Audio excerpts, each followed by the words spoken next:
Hello, good morning. എല്ലാവർക്കും നമസ്കാരം. തണുപ്പ് വന്നത് പ്രമാണിച്ചിട്ട് ഞാൻ വിൻ്റർ ഡ്രസ്സിലുള്ളത് നമുക്കിതുപോലെയുള്ള ഡ്രസ്സ് ഇട്ടാൽ മാത്രമേ ഇവിടെ വിൻ്റർ എന്നാ പറയുക ജീവിക്കാൻ പറ്റുമല്ലോ എന്ന് കാണിച്ചുതരാം. ഇതാണ് വിൻ്റർ ഡ്രസ്സ് കേട്ടോ. ഇങ്ങനെയുണ്ട്. ഇതാണ് വിൻ്റർ ഡ്രസ്സ്. പിന്നെ ഞാൻ ക്രിസ്മസിൻ്റെത് മുന്നേ ഒരു സൂപ്പർ വീഡിയോ ചെയ്തിട്ടുണ്ടായിരുന്നു. സൂപ്പർ എന്ന് പറഞ്ഞു കഴിഞ്ഞാൽ നമ്മളെങ്ങനെ ക്രിസ്മസ് ആഘോഷിക്കുന്നതെന്നുള്ളത്. അതുകൊണ്ട് ഇപ്രാവശ്യം ക്രിസ്മസിൻ്റെ എന്നിട്ട് വീഡിയോ ഇട്ടിട്ടില്ല. പക്ഷേങ്കിൽ ഞാൻ കുറച്ച് ബിസി ആയിരുന്നു. 2 കുട്ടികൾക്കും സുഖമില്ലാണ്ടായിപ്പോയി. അവരെ കൂടെ തന്നെയായിരുന്നു. അതുകൊണ്ട് പിന്നെ ഞാൻ ഇടയ്ക്കൊരു വീഡിയോ അങ്ങനെയല്ല, നമ്മളിപ്പം കുട്ടികളെയും ഫാമിലിൻ്റെയും കാര്യമെല്ലാം നോക്കി അതിൻ്റെ ഇടയ്ക്ക് കൂടെ ഞാൻ വിടാണ്ടിടലോട് പിന്നെ 2 ദിവസം ഇട്ടേയില്ല വീഡിയോ അങ്ങനെ. അപ്പോൾ ക്രിസ്മസിൻ്റെ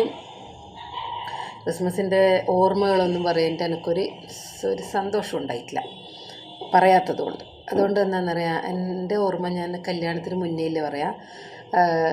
ക്രിസ്മസിൻ്റെ ഓർമ്മ എന്നല്ല, ക്രിസ്മസ് ആയതുകൊണ്ട് അങ്ങനെയില്ല ഇതെന്ന് പറയുന്നതാണ്. എന്ന് വെച്ചാൽ നമ്മളെ നാട്ടിൽ ഹിന്ദുക്കളും മുസ്ലിങ്ങളും മിക്സായിട്ട് ഇല്ല ഒരു സ്ഥലമാണ്.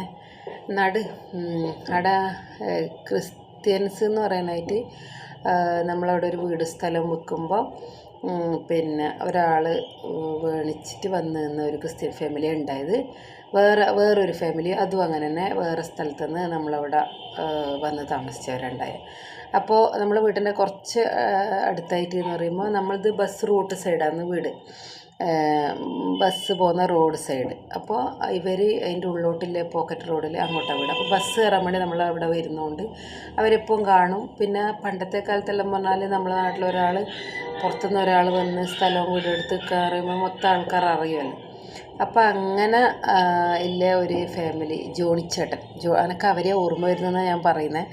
എന്നെ അറിയുന്ന എൻ്റെ നാട്ടിലെ ആൾക്കാരെല്ലാം ഇത് പറയുമ്പോൾ പിന്നെ അവർക്കെല്ലാം ഓർമ്മ വരും. ഇപ്പോൾ ആ ഫാമിലി അവിടെ ഉണ്ടോയെന്ന് അറിയില്ല. പിന്നെ ജോണിച്ചേട്ടനും ചേച്ചിയുടെ പേരെനിക്ക് ഓർമ്മയില്ല. പക്ഷേങ്കിൽ പേര് ഓർമ്മയില്ല എന്ന് പറഞ്ഞാൽ ആരും പേരങ്ങനെ പറയില്ല, ചേച്ചി തന്നെയാണ് പറയില്ല നേരെ. പിന്നെ സണ്ണിച്ചേട്ടൻ ചേച്ചി എന്നാണ് പറയുന്നത് കേട്ടോ. എന്നിട്ട് അങ്ങനെ അപ്പോൾ ആ വീട്ടിൻ്റെ നേരെ ഓപ്പോസിറ്റാണ് എൻ്റെ ഫ്രണ്ട്, ഭയങ്കര കൂട്ടുകാരി എൻ്റെ മിനീൻ്റെ വീട്. അപ്പോൾ മിനിയുടെ വീട്ടിൽ പോകുമ്പോൾ ഈ ക്രിസ്മസിൻ്റെ സമയത്ത് അവരെ വീട്ടിലിങ്ങനെ ലൈറ്റെല്ലാം പിടിപ്പിച്ച് ക്രിസ്മസിൻ്റെ സ്റ്റാറൊക്കെ തൂക്കിയിട്ട് കാണുമ്പോൾ ഭയങ്കര രസമാണ്. നമ്മളങ്ങനെ ആ സമയത്താണ് പറയുന്നത് എൻ്റെ ചെറുപ്പകാലഘട്ടത്തിൽ. പിന്നെ നമ്മൾ ഇങ്ങനെ ടി വി ആ സമയത്ത് ടി വി ഒന്നുമില്ല. പിന്നെ ഇങ്ങനെ കാണുന്നതല്ലാണ്ട് നമ്മളങ്ങനെ അടുത്തുനിന്നൊന്നും കാണുന്നില്ലല്ലോ സ്റ്റാറൊന്നും തൂക്കിയിരിക്കുന്നതൊന്നും. അവരുടെ വീട്ടിൽ നല്ല കളർഫുള്ള് വലിയ സ്റ്റാറെല്ലാം തൂക്കിയിട്ടുണ്ടാവും. പിന്നെ അങ്ങനെ ആ ഒരു ഓർമ്മയാണ് കേട്ടോ. എന്നിട്ട് അവരുടെ വീട്ടിലേക്കില്ലേ ക്രിസ്മസ് കരോൾ വരുന്ന ഒച്ചയെല്ലാം നമ്മൾ കേൾക്കലുണ്ട്. അങ്ങനെ കരോൾ വരും. അതൊന്നും കരോളൊന്നും ഞാൻ കണ്ടിട്ടില്ല, പറയുന്ന കേട്ടിട്ടില്ല അവരുടെ വീട്ടിലേക്ക് ക്രിസ്മസ് കരോൾ വരലുണ്ട് എന്നുള്ളത്. പിന്നെ അവർക്ക് 2 കുട്ടികൾ, ഡിസാഡീന. എനിക്ക് ക്രിസ്മസ് അല്ലെ ക്രിസ്ത്യൻ ആ ഒരു ഓർമ്മ വരുമ്പം പറയുന്നതാണ് ഒരു ഡിസാഡീന. അപ്പോൾ ഈ ഡിസാഡീന എന്നുള്ള പേരൊന്നും നമ്മൾ ആ സമയത്ത് കേട്ടിട്ടില്ല. എന്താ വെച്ചാൽ ഞാൻ പറഞ്ഞില്ല ക്രിസ്ത്യൻ ഫാമിലിയൊന്നും ഇല്ലയെന്ന്. നമ്മൾ കേട്ടത് ബീന, ബിന്ദു, ഷീജ, ഷീന അങ്ങനെയല്ലേ പേരുകൾ ഇല്ലേ. അപ്പോൾ ഒരു നല്ലൊരു നമ്മൾ പറയും ഫാഷൻ പേര് എന്നില്ല, ഒരു ഡിസാഡീന എന്നുള്ള പേരാണ്. പിന്നെ കുട്ടികളാണ് അവർക്ക് 2 പെൺകുട്ടികളല്ല, സുന്ദരി കുട്ടികളെ കാണാൻ വേണ്ടിയിട്ട്. ഈ ചേട്ടനും ചേച്ചിയും ഭയങ്കര സുന്ദരിയാണ്. എന്നിട്ട് പിന്നെ കുറേ കഴിയുമ്പോൾ കൊണ്ട് പറയുന്നത് പിന്നെ ഈ ജോണിച്ചേട്ടൻ്റെ ഭാര്യ പിന്നെ പ്രഗ്നൻ്റ് ആണ്. അന്നേരം നമ്മൾ പറഞ്ഞു, നമ്മളിങ്ങനെ പറയുമായിരുന്നു നമ്മൾ പിള്ളമാർ, അപ്പോൾ ഡിസാഡീന ഇനിയൊരു കുട്ടിയെന്ന് ഇവരെന്ന പേരുടെ ഡീൽ തുടങ്ങുന്ന എന്ന പേരിൽ നമ്മൾ പേര് കണ്ടുപിടിക്കുമായിരുന്നു.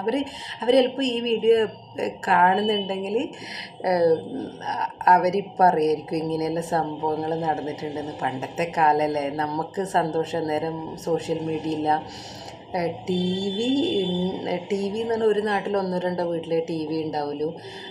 പിന്നെ അങ്ങനെയുള്ളൊരു കാലഘട്ടത്തിൽ ആ ഒരു ജീവിതമെന്ന് പറയുന്നത് ആ സമയത്തിൽ ആ ജനറേഷനിൽ അവർക്ക് അത് ഉൾക്കൊള്ളാൻ കഴിയും. ഞാൻ പറയുമ്പം എൻ്റെ കുറച്ച് ആൾക്കാരുണ്ട് കേൾക്കുന്ന മനസ്സിലാക്കുന്ന ഇത് കേൾക്കുമ്പോൾ ഒരു ഒരു രസം, ഒരു ഉള്ളിൽ ചിരി വരുന്ന കുറച്ച് ആൾക്കാരുണ്ട്. അതാണ് ഞാൻ അതുകൊണ്ടാണ് ഇത് പറയുന്നത്. എന്നിട്ട് നമ്മൾ ഒരു കാര്യമില്ലാണ്ട് ഈ ഡിസക്കും ഡീനക്കും വരുന്ന അനിയത്തി, നമ്മൾ അനിയനെ അവരൊക്കെ സങ്കല്പിച്ചിട്ടേ ഇല്ല. അനിയത്തി ഒരു പെണ്ണിന് തന്നെ പേരല്ല, പെൺകുട്ടിയാന്ന് പിന്നെ അറിഞ്ഞു. പെൺകുട്ടിയെന്ന് പറഞ്ഞാൽ എന്നാൽ അവർ പേരിടുക അങ്ങനെ ആലോചിച്ചിട്ട് നമുക്ക് പേരൊന്നും കിട്ടിയില്ല. ലാസ്റ്റ് ഇട്ട പേര് ഡോണ, ഡിസ, ഡീന, ഡോണ, അങ്ങനെ 3 പെൺകുട്ടികളായിരുന്നു കേട്ടോ. അപ്പോൾ ഡോണയായിട്ട് ഇത് കേൾക്കുന്നുണ്ടെങ്കിൽ ഡോണയ്ക്ക് വേണ്ടിയിട്ട് നമ്മൾ ഒരുപാട് പേര് കണ്ടെത്താൻ ശ്രമിച്ചിന്. എന്താ വെച്ചാൽ അവർ ഈ മിനീൻ്റെ അവരോട് അല്ല ഇങ്ങനെ മിനിയും ഞാനും അല്ല എന്ന് പറയില്ല. മിനിക്ക് ഓർമ്മയുണ്ടോയെന്ന് അറിയില്ല. എടി നീ മറന്നു പോയിട്ടായിരിക്കും, എനിക്ക് നല്ല ഓർമ്മയുണ്ട് കേട്ടോ. മിനി കേൾക്കുമെന്ന് ഞാൻ മിനിയോട് പറയുന്നു. എന്നിട്ട് പിന്നെ അതങ്ങനെ അത് കഴിഞ്ഞിട്ട് വേറെ എന്ന് വെച്ചാൽ അവരവിടെ താമസത്തിന് വന്നു. നാട്ടുകാരെല്ലാമായിട്ട് ഭയങ്കര നല്ല, എല്ലാവർക്കും നല്ല ഇഷ്ടമാണ് അവരെ. കുറേ കഴിയുമ്പോൾ ചേച്ചിയുടെ അനിയത്തി അവിടെ കോളേജിൽ പഠിക്കാൻ വേണ്ടി ചേച്ചിയുടെ വീട്ടിൽ നിൽക്കാൻ വന്നു.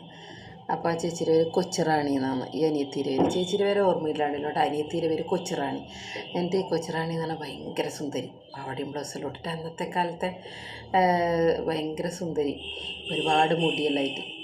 അപ്പോൾ നമ്മളെ നാട്ടിൽ ഒരാൾ താമസത്തിന് വന്ന് ഞാൻ പറഞ്ഞില്ല, എല്ലാവരും ഭയങ്കര ചർച്ചയായിരിക്കൂലേ, പിന്നെ അവരെങ്ങനെ ജീവിക്കുന്ന എല്ലാം നോക്കിയിരിക്കുമല്ലോ ആൾക്കാർ. എന്നിട്ട് ഈ കൊച്ചുറാണി ചേച്ചി ഉച്ചക്കത്തെ ബസ്സിന് ഇറങ്ങിയിട്ട് നമ്മളെ വീടിൻ്റെ അടുത്ത ബസ് സ്റ്റോപ്പ്. അപ്പോൾ അവിടെ നിന്ന് ഇറങ്ങിയിട്ട് ഉള്ളോട്ടേക്കുള്ള പോക്കറ്റ് റോഡിലേക്ക് പോകണം. അപ്പോൾ ചേച്ചി പോകുമ്പോൾ ഇപ്പം നമ്മൾ കുറച്ച് ആൾക്കാരുണ്ട് ഇങ്ങനെ. അപ്പോൾ പറയും, അയ്യോ പിന്നെ ജോണി ചേട്ടൻ്റെ ചേച്ചീൻ്റെ അനിയത്തിനെ കണ്ടിന, കൊച്ചുറാണി ഭയങ്കര സുന്ദരിയാണ്, അയ്യോ കാണണം എന്ന് പറയും. പറഞ്ഞു ഉച്ചക്ക് 1:30 ബസ്സിന് വരും, പിന്നെ കോളേജ് വിട്ടിട്ട് അന്നേരം കാണാമെന്ന്. അപ്പം നമ്മൾ ആമ്പിള്ളേരൊന്നല്ല, പക്ഷേ എങ്കിൽ അന്നേരം ചിന്തിച്ച് നോക്കാം. എല്ലാവരും പറയും ആണുങ്ങൾ ആമ്പിള്ളറിലാണ്, പെൺപിള്ളറെ വായി നോക്കുകയെന്ന് പറയും. പക്ഷെ നമ്മൾ ഭയങ്കര പെൺപിള്ളറെ വായി നോക്കും. എന്നിട്ട് കൊച്ചുറാണി ചേച്ചിനെ കാണാൻ വേണ്ടി നമ്മൾ ആ 1:30 ബസ് നിൽക്കും. വരുന്നുണ്ട് എന്ന് പറഞ്ഞിട്ട് നമ്മൾ ഇടുന്ന നോക്കുന്നറിയാം. വത്സരേച്ചിൻ്റെ വീട്ടിൻ്റെ ഉള്ളിലെ റൂമിൻ്റെ ജനലിനുള്ളിട്ട് കൂടെ നോക്കുക. പുറത്തുനിന്ന് നേരെ നോക്കുമ്പോൾ അവർ ഇതിന്ന് ഇങ്ങനെ നോക്കുന്നു വിചാരിക്കൂലേ. എന്നിട്ട് ഇങ്ങനെ തിരക്കിയിട്ട് ഒരു ജനലിനുള്ളിട്ടേ കൂടെ നമ്മൾ കൊച്ചുറാണി ചേച്ചീനെ കാണുമായിരുന്നു, നോക്കിക്കുമായിരുന്നു. ഭയങ്കര സ്റ്റൈലായതുകൊണ്ട്. പിന്നെ അങ്ങനെയില്ല. ഒരു ക്രിസ്തുമസ് എന്ന് പറയുമ്പോൾ നമ്മളൊരു ക്രിസ്ത്യൻ ഫാമിലീനെ പറ്റിയിട്ടുള്ള ഒരു ചെറുപ്പത്തിലെ നല്ല സന്തോഷകരമായ ഓർമ്മകൾ പങ്കുവെക്കാമെന്നുള്ള ഒറ്റ ഇതുകൊണ്ട്. അല്ലാണ്ട് ഇതിവിടെ എന്താ പറയണ്ടേ, ഇവക്കൊന്നും വേറെ പണിയില്ല എന്നെല്ലാം തോന്നും. പക്ഷെ അങ്ങനെയല്ലല്ലോ, നമുക്ക് ചെറുപ്പത്തിൽ ഒരുപാട് കുഞ്ഞു കുഞ്ഞു സന്തോഷങ്ങൾ, അതെല്ലാം നമുക്ക് വലിയ സന്തോഷമായിരുന്നു. അപ്പോൾ അങ്ങനെ ഇല്ലൊരു കാര്യം ഞാൻ പറയാൻ വേണ്ടിയിട്ട്. അപ്പോൾ നമ്മളെ നാട്ടിലെ ഒരു ക്രിസ്ത്യൻ ഫാമിലീനെ വേറെ ഉണ്ട് കേട്ടോ, വേറെ ഒരു ഫാമിലി ഉണ്ട്. അത് പക്ഷെ കുറച്ചൊരു കോമഡി, നല്ലൊരു രസമില്ല, അതായത് അങ്ങനെ പറയാൻ പറ്റുമെന്നൊന്നും അറിയില്ല. പിന്നെ അതുകൊണ്ട് അതിപ്പം പറയുന്നില്ല, ഇനിയും ക്രിസ്മസ് വരാനുണ്ടല്ലോ, അന്നേരം പറയാം. അപ്പം എല്ലാവർക്കും സന്തോഷവും സമാധാനവും ആരോഗ്യവും സമ്പൽ സമൃദ്ധി നിറഞ്ഞ ഒരു ക്രിസ്തുമസ് പുതുവത്സരം ആശംസിക്കുന്നു. Okay, thank you for watching.